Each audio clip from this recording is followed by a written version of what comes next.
Bagaimana menyikapi jimat-jimat yang ditinggal oleh anggota keluarga? Dikubur atau di gimana Ustadz? Dibakar aja Pak. Ya, jimat-jimat itu bagusnya dibakar aja, dimusnahkan Pak. Ya, dan nggak usah takut, nggak usah khawatir. Karena sebagian orang yang merasa takut nanti kalau saya bakar nanti jinnya nyerang saya. Nah, tawakal sama Allah, tawakal. Ya.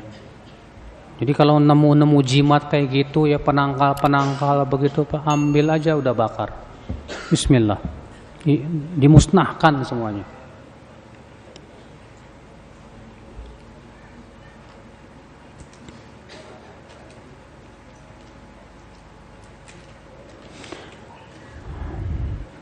Bila kita tidak menyadari bahwa itu syirik, gimana Ustadz?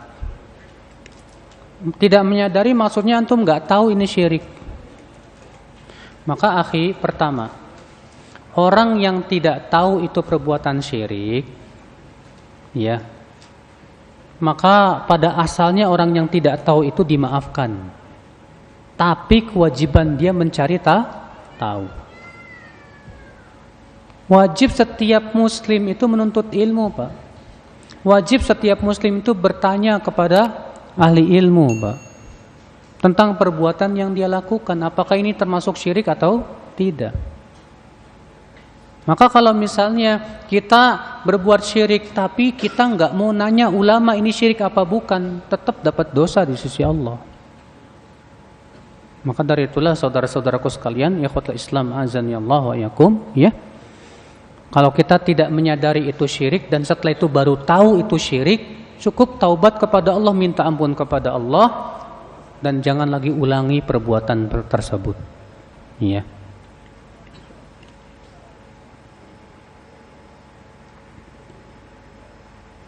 Bagaimana cara minta ampun kepada Allah bila pernah melakukan syirik tapi kita tidak menyadari?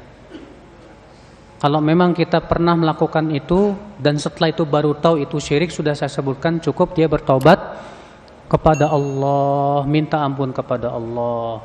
Kemudian setelah itu jangan kembali lagi kepada perbuatan apa? Syirik. Ya.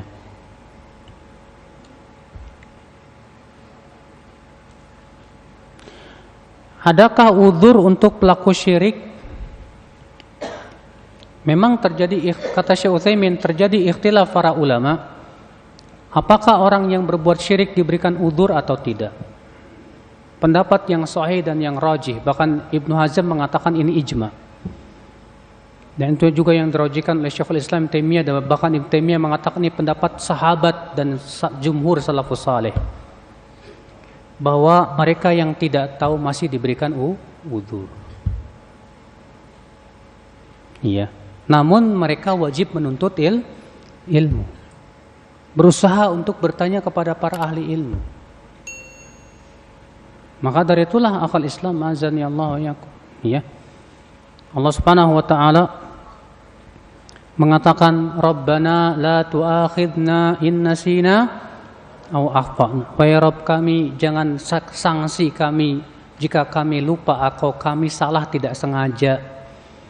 Kata Syekh Utsaimin, orang yang tidak tahu itu masuk dalam ayat ini. Dia salah tidak sengaja. Maka ayat ini menunjukkan masih dimaafkan. Masih dimaafkan kalau dia tidak tahu. Selama tidak tahunya bukan karena menganggap remeh menuntut ilmu. Ya.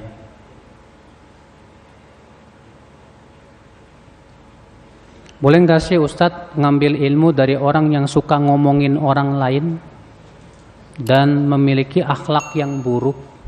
Kalau antum tahu orang tersebut akhlaknya buruk, mendingan jangan diambil ilmunya, Pak. Sebab antum mengambil ilmu dari seseorang itu bukan sebatas mengambil ilmu, tapi mengambil akhlak. Makanya disebutkan bahwa Imam Ahmad yang menghadiri majlis ta'lim beliau itu 12.000 orang.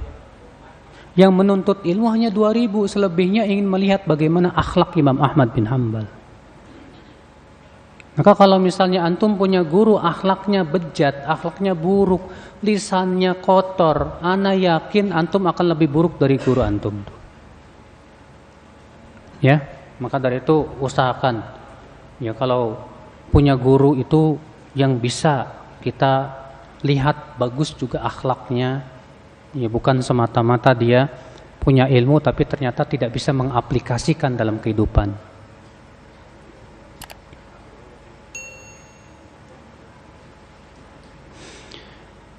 Cara mengaplikasikan dalam kehidupan itu tidak mudah. Apakah ada cara termudah untuk meningkatkan amal, untuk meningkatkan tauhid? Antum maunya mudah mulu. Sementara bagaimana para sahabat susah payahnya, Pak. Bagaimana Rasulullah SAW berdakwah susah payahnya, Pak. Dengan kesusahan-kesusahan yang dilewati itu akhirnya imannya tertempa, Pak. Kalau kita maunya mudah tanpa ada perjuangan, nggak bisa meningkat iman kita, nggak bisa. Tauhid kita, iman kita akan semakin kuat dengan adanya ujian dan cobaan. Makanya, ya akhal Islam, Allah uji kita terkadang dengan apa? Perintah. Allah uji kita terkadang dengan apa? Dengan larangan. Allah uji kita juga terkadang dengan apa? Dengan musibah. Allah uji kita dengan apa? Syahwat. Allah uji kita dengan apa? Berbagai macam kesulitan hidup. Ketika kita mau sholat, kita malas, ujian. Harus ada perjuangan di situ, berjihad melawan hawa nafsu. Makanya kalau antum berkata cara mudah meningkatkan amal soleh itu bagaimana? Kita katakan nggak ada yang mudah. Semuanya butuh perjuangan. Makanya Allah mengatakan apa? Am hasibatum an tadkhulul jannah walamma ya'lamillahu alladhina jahadu minkum wa ya'lamas sabirin. Apakah kalian mengira akan masuk surga sementara Allah belum mengetahui siapa di antara kalian yang berjihad dan siapa yang sabar? Tuh lihat. Berarti Pak, ya, untuk meningkatkan amal itu butuh mujahadah tidak Pak? Butuh berjihad melawan hawa nafsu tidak Pak? Butuh perjuangan tidak Pak? Sangat membutuhkan perjuangan akhwat Islam. Maka tidak mungkin saudaraku sekalian ya, kita ingin meningkatkan iman semudah-mudahnya nggak mungkin. Maka kewajiban kita adalah yang pertama, banyak taqarrub dan mendekatkan diri kepada Allah. Karena taqarrub dan ibadah kita itu hakikatnya Pak menguatkan hati kita dan keimanan kita, terlebih di saat kita dihadapi kepada apa? Berbagai macam ujian, insya Allah. Makanya Rasulullah SAW Pak, kalau ditimpa perkara-perkara yang sulit, segala beliau sholat. Rasulullah SAW menganjurkan umatnya kalau datang zaman fitnah segera banyak-banyak mendekat kepada Allah Subhanahu wa taala. Sebagaimana Rasulullah SAW bersabda, dan suatu malam Rasulullah bangun dan berkata, Subhanallah, madza unzilat al-lailah minal fitan wa madza futiha minal khazain. Subhanallah, fitnah apa yang Allah turunkan di malam ini dan perbendaharaan apa yang Allah bukakan di malam ini. Lalu Rasulullah bersabda, man yuqidh li sahibal hujar, siapa yang mau membangunkan pemilik-pemilik kamar itu. Kata Ibnu Hajar, ini menunjukkan di zaman fitnah kita sangat dianjurkan banyak mendekatkan diri kepada Allah. Maka kalau kita banyak mendekatkan diri kepada Allah dengan sholat tahajud, dengan zikir, memelihara sholat sunnah, puasa sunnah, baca Quran, insya Allah itu akan semakin meningkatkan keimanan kita. Iya. Semua butuh perjuangan saudaraku. Semuanya butuh perjuangan. Kita cari duit aja harus banting tulang kok. Ya. Untuk mendapatkan uang saja kita harus capek mencari duit. Apalagi untuk mendapatkan surga, maka kita harus lebih capek lagi, akhi.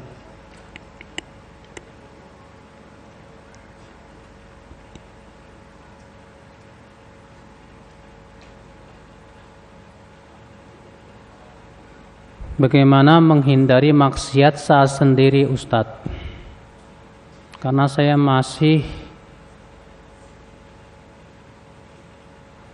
punya umur muda, masih bujangan, masih muda. Saudaraku, ada 7 orang yang akan Allah berikan naungan pada hari kiamat nanti, di mana tidak ada naungan kecuali naungan Allah. Di antaranya seorang pemuda yang tumbuh dalam ibadah kepada Allah. Kenapa Allah khususkan pemuda bukan orang tua, Pak? Karena orang tua itu rata-rata kembali kepada Allah. Tapi si pemuda ini lagi kuat-kuat syahwatnya, lebih kuat tenaganya, tapi ternyata dia lebih senang mendekatkan diri kepada Allah. Ini hebat nih pemuda.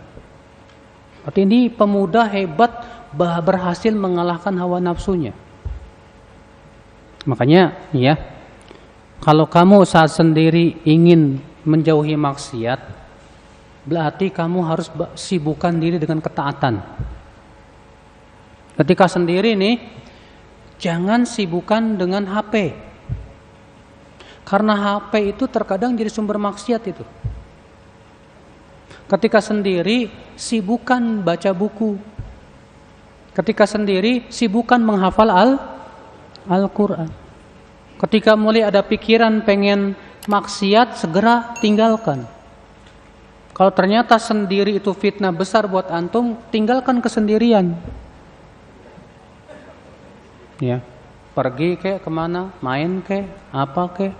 Yang jelas kita harus usaha supaya ketika kita sendiri tidak berbuat maksiat kepada Allah Subhanahu wa taala. Butuh perjuangan.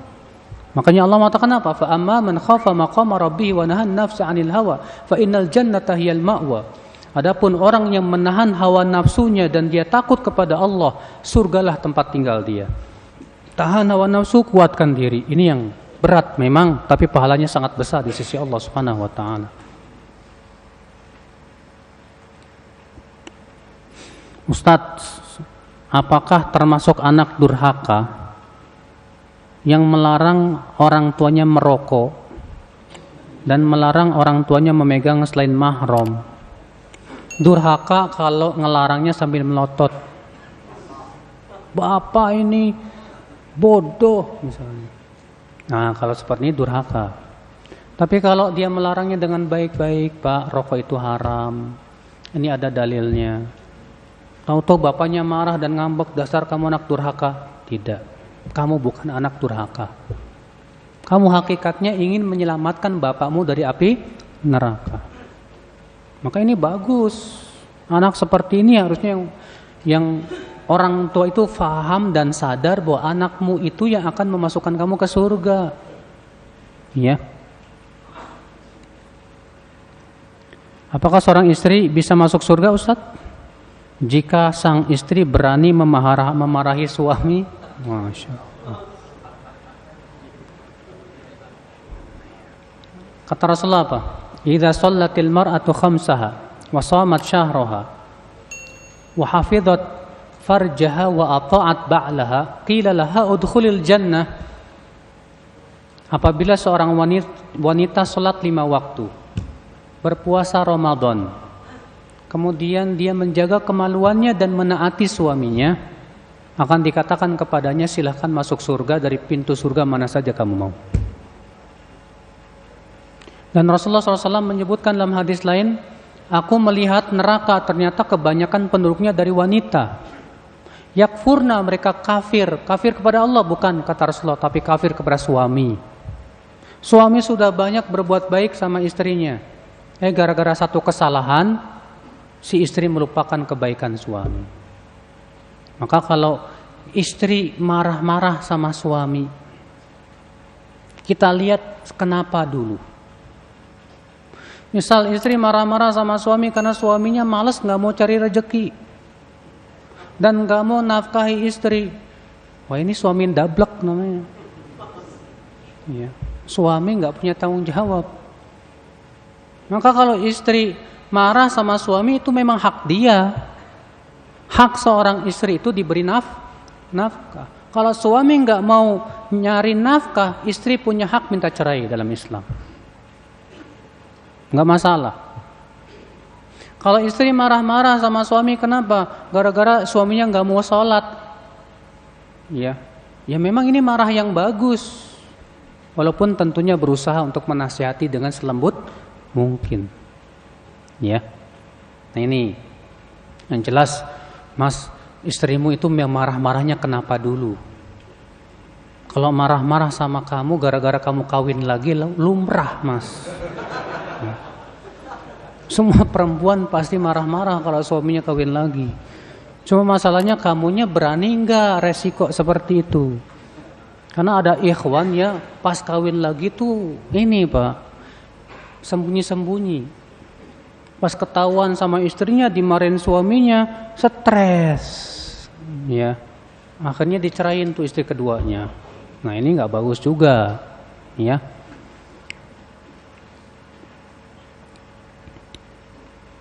Bolehkah bermakmum kepada imam yang masih berbuat syirik? Nggak boleh.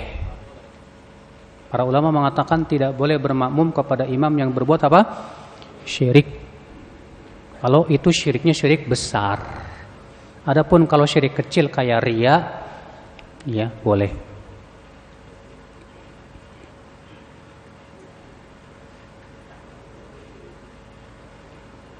Bagaimana sikap saya di kampung yang melakukan kesyirikan sementara mereka mayoritas? Udah kamu sibukkan menuntut ilmu dulu deh.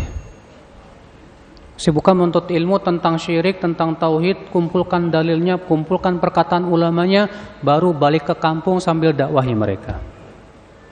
Bawakan hujahnya dari Al-Quran, hadis dan perkataan para ulama. Ya, mudah-mudahan mereka mau ingat atau takut pada Allah.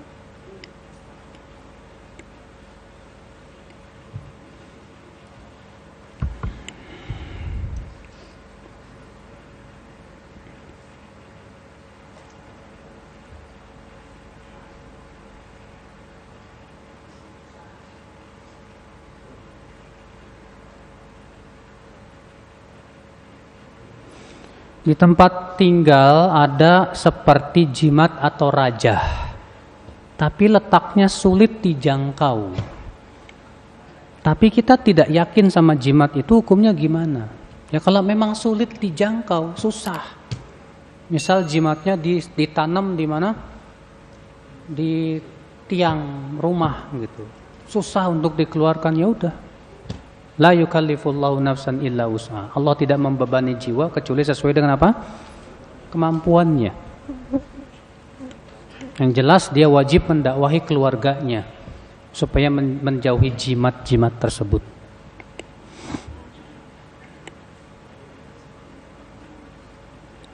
Kalau bekerja di bidang jasa elektronik yang digunakan untuk kafe atau tempat-tempat maksiat seperti TV dan sound system, bagaimana Ustadz? Akhi, yang namanya alat elektronik itu bisa buat maksiat, bisa buat taat. Antum punya HP, HP bisa buat maksiat nggak? Bisa buat taat nggak? Maka yang seperti ini Pak, yang disalahkan penggunanya. Adapun yang membuatnya nggak masalah. Karena itu bisa menjadi maslahat besar. Ini apa nih? Mic ini manfaat banget nggak kalau buat dakwah, Pak? Manfaat banget. Maka kalau antum bekerja di tempat seperti itu boleh tidak boleh nggak masalah. Silakan. Kafe itu jualan kopi.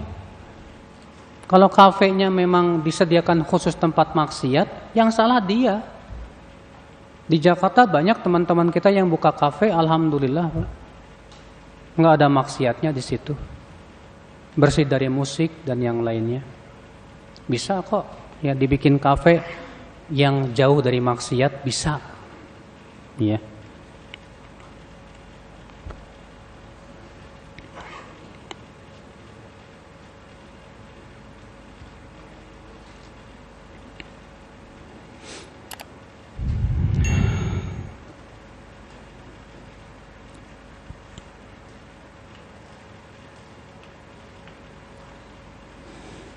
Jalan keselamatan itu banyak. Jalan apa nih? Jalan dakwah banyak. Mohon penjelasan bagaimana bedakan jalan keselamatan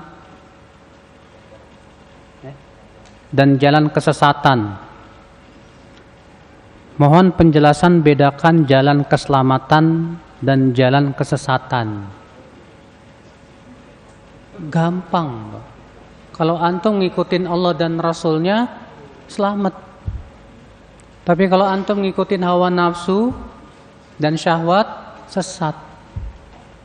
Allah mengutus para rasul buat apa? Menjelaskan jalan keselamatan. Allah menurunkan Al-Quran dan ada hadis buat apa? Menunjukkan jalan keselamatan. Kita ikuti Al-Quran dan hadis sesuai dengan pemahaman para ulama, insya Allah selamat. Tapi kalau kita berpaling dari Al-Quran dan hadis, tidak mau kita mempelajarinya, kita tidak mau mengamalkannya, sesat. Makanya Rasulullah sabda, taraktu fikum al-amrain ma in tamassaktum bima lan tadhillu. Aku tinggalkan untuk kalian dua perkara. Selama dua perkara itu kalian pegang, kalian tidak akan sesat. Apa itu? Kitabullah dan sunnahku. Jadi kalau kita pengen selamat, ikuti Allah dan Rasulnya. Tapi kalau kita nggak mau selamat, silahkan nggak ikuti Allah dan Rasulnya. Iya, kalau nggak mau selamat. Seorang diruqyah lalu diruqyah, sedang keluarga pasang jimat untuk penyembuhan, gitu. Apa yang harus kita lakukan selanjutnya? Bagaimana meruqyah orang yang terkena jin? Akhi, meruqyah orang yang terkena jin ini harus orang-orang yang memang pertama dia punya banyak waktu. Karena meruqyah orang yang kena jin ini nggak butuh sehari, bahkan seminggu, bahkan sebulan. Makanya saya kalau diminta ngeruqyah saya nggak mau, Pak. Waktu saya sibuk buat berdakwah, buat mengajarkan orang, ya. Tapi alhamdulillah ada teman-teman kita yang memang dia banyak waktunya dan mau meruqyah, ya. Dan semakin kuat seorang ustadz itu, Pak, di dalam keimanan dan ketakwaan, semakin biasanya ruqyahnya manjur banget, Pak. Saya punya ustadz sama seorang guru, ya, di Cilengsi, Masya Allah, udah jenggotnya panjang, badannya besar, Pak. Waktu itu ada yang kemasukan jin, ya, sudah diruqyah sama teman-teman nggak mempan. Akhirnya diteleponlah ustadz tersebut. Baru pas datang, baru ngedengar ahamnya aja, udah pergi jinnya, Pak. Baru dengar ahamnya, wush, lari, ketakutan. Masya Allah. Itu ada orang-orang seperti itu, ya. Yang jelas ya, untuk meruqyah harus kepada orang-orang yang dia punya waktu, dan juga punya ilmu tentang ruqyah yang syar'i. Karena di zaman sekarang banyak ruqyah yang tidak sesuai syariat, bahkan identik dengan bid'ah. Hati-hati. Apakah syirik berdoa dengan yang tidak ada dalil dari Al-Quran dan hadis? Kalau isi doanya bagus nggak masalah, silahkan. Selama tidak mengandung minta kepada selain Allah. Makanya Rasulullah SAW bersabda kepada para sahabat, "I'ridu alayya ruqakum, la ba'sa birruqa ma lam takun syirkan." Coba tampakkan kepada saya ruqyah kalian. Tidak apa-apa meruqyah selama tidak mengandung kesyirikan. Sehingga dijadikan oleh banyak ulama dalil bahwa ruqyah itu boleh walaupun yang tidak berasal dari Al-Quran dan hadis, selama tidak mengandung kesyirikan. Iya.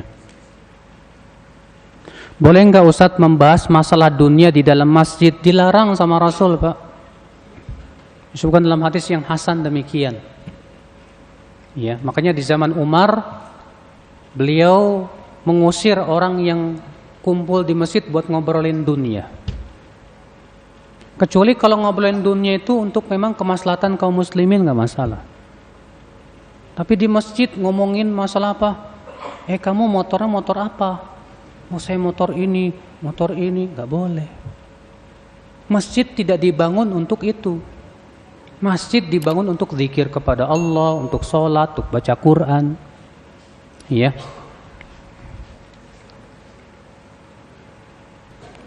Apakah orang yang berumur 40 tahun susah dapat hidayah? Enggak. Kalau dia bersungguh-sungguh. Ingat Pak, umur 40 sampai 60 tahun ini umur yang rawan. Karena Allah menyebutkan dalam Al-Quran tentang umur 40 tahun. Dan hadis menyebutkan tentang umur 60 tahun. Adapun 40 tahun disebutkan dalam ayat surat ya. Apa? Saya lupa suratnya. Wa balagha arba'ina sanah, ketika Nabi Sulaiman telah sampai kepada umur 40 tahun. Maka ia berkata, Rabbi auzi'ni an ashkura ni'mataka allati an'amta alai. Kenapa? Karena di saat umur 40 tahun itu adalah merupakan kesempurnaan akal seseorang. Dalam hadis Rasulullah sabda, Allah masih memberikan udzur kepada hamba sampai umur 60 tahun. Artinya kalau 60 tahun belum taubat juga biasanya sih susah dapat taubat setelah itu. Maka umur 40 sampai 60 tahun ini bagaimana supaya membiasakan sehingga ketika umur 60 tahun kita sudah terbiasa di atas ketaatan. Makanya jangan antum berkata begini, saya taubatnya nanti aja udah tua. Enggak mungkin. Kata Ibnu Qudamah, orang yang menunda taubat itu seperti orang yang mau mencabut pohon. Pas dia mau cabut, kuat. Lalu dia berkata, kalau gitu saya cabutnya tahun depan aja. Pas tahun depannya dicabut semakin kuat. Dia berkata lagi, kalau gitu saya cabutnya tahun depan lagi. Semakin kuat, semakin kokoh. Demikian pula, orang yang berbuat maksiat, semakin tua di atas maksiat, semakin kuat di atas maksiat, semakin susah taubatnya kepada Allah. Makanya ya akhi, nasihat buat saya dan kita semua para pemuda, biasakan dari sekarang berbuat taat. Sehingga ketika nanti setelah tua kita biasa di atas ketaatan, mudah bagi jadi kebiasaan dalam hidup kita. Iya.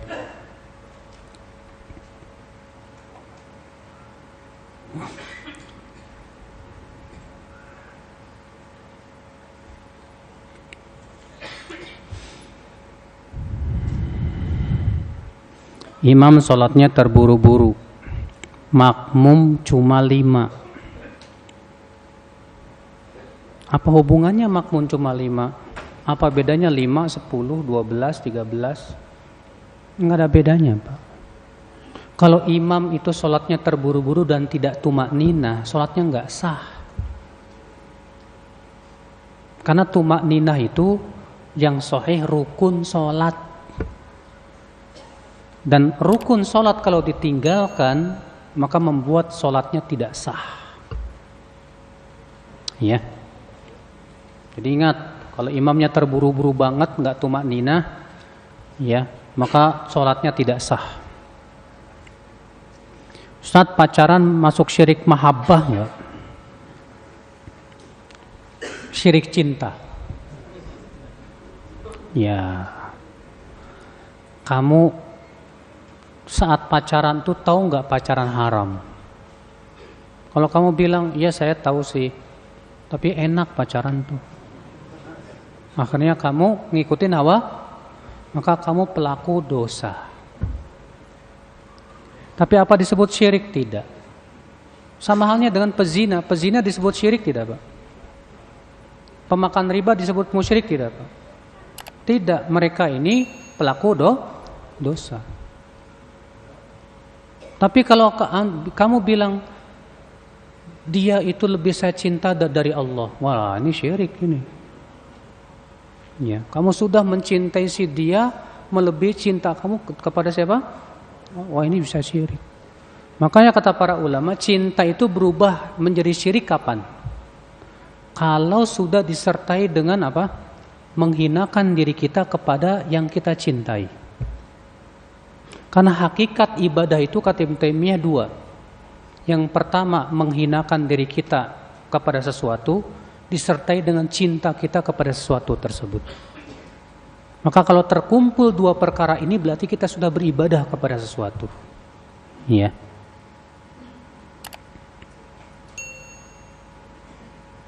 Ini apa ini? Apakah urut hamil itu kesyirikan? Ngurutnya pakai apa? Kalau urutnya sebatas pijat biasa, ya nggak masalah. Tapi ngurutnya sambil minta ke dukun atau ke jin atau yang lainnya, ya. Maka kalau itu mengandung kesyirikan nggak boleh, haram. Adapun urutnya sendiri nggak masalah.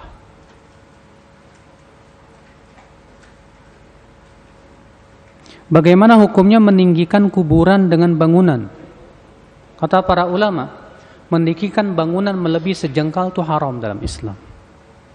Makanya Ali bin Abi Thalib diperintahkan oleh Rasulullah untuk menghancurkan semua kuburan yang dibangun di atas sejengkal.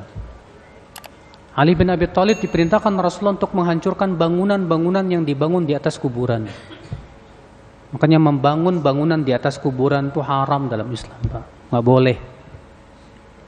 Iya. Karena itu dilarang oleh Rasulullah SAW. Ustadz, saya seorang ibu, mohon doanya agar putri saya segera dapat jodoh. Nih, mana yang jomblo nih? Ini ada ibunya nih nawarin nih supaya anaknya dapat jodoh putrinya. Di sini banyak jomblo nih, Bu. Ya, mudah-mudahan jomblo yang ada di sini sadar.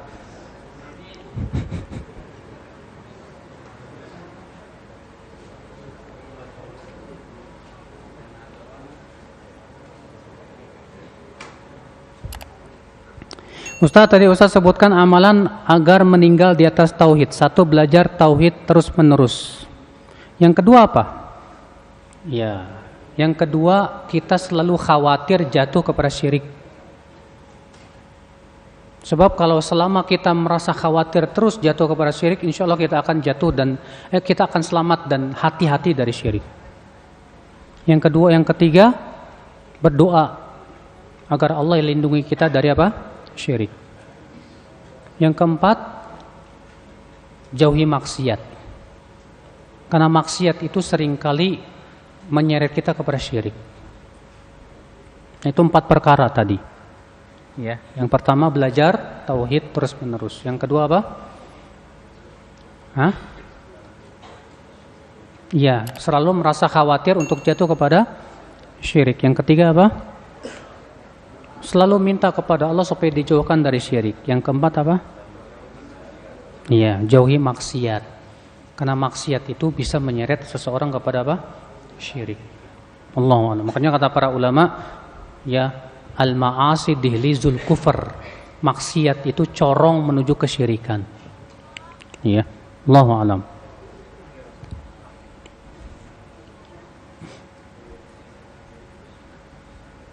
Bagaimana dan apa hukum seseorang yang jarang sholat berjamaah, Ustadz?